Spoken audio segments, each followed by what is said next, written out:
চলেন আজকে আমি শেয়ার করি আমার প্রতিদিন ঠিক কেমন ভাবে কাটে। যদিও আপনারা সবাই জানেন যে আমার প্রতিদিন ঠিক কেমন ভাবে কাটে, আসলে কি প্রতিদিন মনে হয় যে ঠিক একভাবেই কাটে। তবে আজকের সকালটা কিন্তু আমার শুরু হয়েছে এই যে মিম ভাবির হাতের একদম 1 কাপ কড়া কফি দিয়ে। আর কফিটা যা ছিল মানে সকালটা পুরাই সেই। যাই হোক, এই তো ভাবিদের সাথে কফি খেয়ে তারপরে অনেকক্ষণ বসে আড্ডা দিয়ে এখন চলে আসছি বেলপুরি খাওয়ার জন্য। স্কুলে যাব আর বেলপুরি খাবো না সেটা তো আর হয় না, তাই না? স্কুলে গেলে কিন্তু অনেক বেশি মজা হয়। এই যে ভাবিদের সাথে বসে বসে কফি খাই, বেলপুরি খাই, আর কত রকমের আড্ডা যে দেই সেটার কথা আর কি বলবো। আর এই যে আমার বাপজানের কিন্তু স্কুলও ইতিমধ্যে ছুটি হয়ে গেছে, তো এখন হচ্ছে বাসায় যাওয়ার পালা। তো এর মধ্যে দেখি যে আমার বাপজান হচ্ছে মানে স্কুলে নাকি একটা মিলাদ হয়েছে, তো সেইখান থেকে আর কি কিছু দিছে, তো এটা আমাকে দেখাইতেছিল। তো এই তো তারপরে এখন চলে যাব বাসায় আর কি। এটা কিন্তু আমার রেগুলার ডিউটি না, মাঝে মধ্যে আমি স্কুলে যাই, আবার মাঝে মধ্যে দেখা যায় যাই না।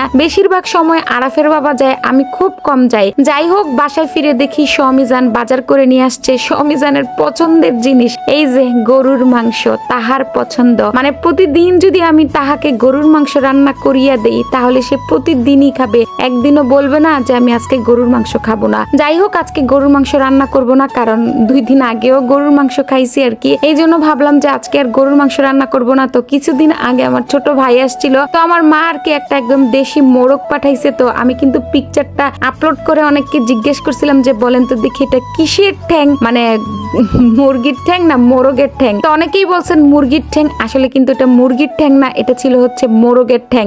যাই হোক, মাংসটা যেহেতু দেশি মুরগির ছিল তো এই জন্য আমি কিন্তু আগেই বসিয়ে দিছিলাম। তো কি কি মশলা দিলাম সেটা আর আপনাদের সাথে শেয়ার না করলাম, কারণ অনেকেই কিন্তু আপনারা এইসব রান্না বান্না পারেন, আর প্রতিদিন তো দেখা যায় আমি রান্না বান্নার ভিডিও গুলাই শেয়ার করি, সেই জন্য আজকে আর ওইভাবে দেখালাম না। যাই হোক, এই তো 2 দিন আগে আর কি কিছু জিনিস কিনছিলাম, রাত্রেবেলা একটু বাইরে বের হয়েছিলাম, তারপর ভাবলাম যে একটু আজকে এগুলো ওপেন করে ফেলি, কারণ 2 দিন ধরে আমার যেভাবে নিয়ে আসছিলাম সেইভাবেই ছিল। তো এটা যদিও 2 দিন আগের ভিডিও ছিল আর কি। আমরা যেহেতু ব্লগার, আমরা কিন্তু এরকমই দেখা যায় এক এক দিন এক একটা ভিডিও করি, ওই যখন যেটা সময় পাই ঠিক তখন সেটা এডিট করি আর কি। তো আজকের রান্না বান্নার সাথে ওই 2 দিন আগের ভিডিও অ্যাড করে দিলাম আর কি। তো তারপর এই জিনিসটা আমার কাছে এত কিউট লাগছে, মানে এই যে এই জিনিসটার মধ্যে ভাবলাম যে একটু গাছ রেখে দেখি কেমন দেখায়। দেখতেছি যে না, খুব সুন্দর দেখাচ্ছে, তাই না? কি বলেন? অনেক সুন্দর।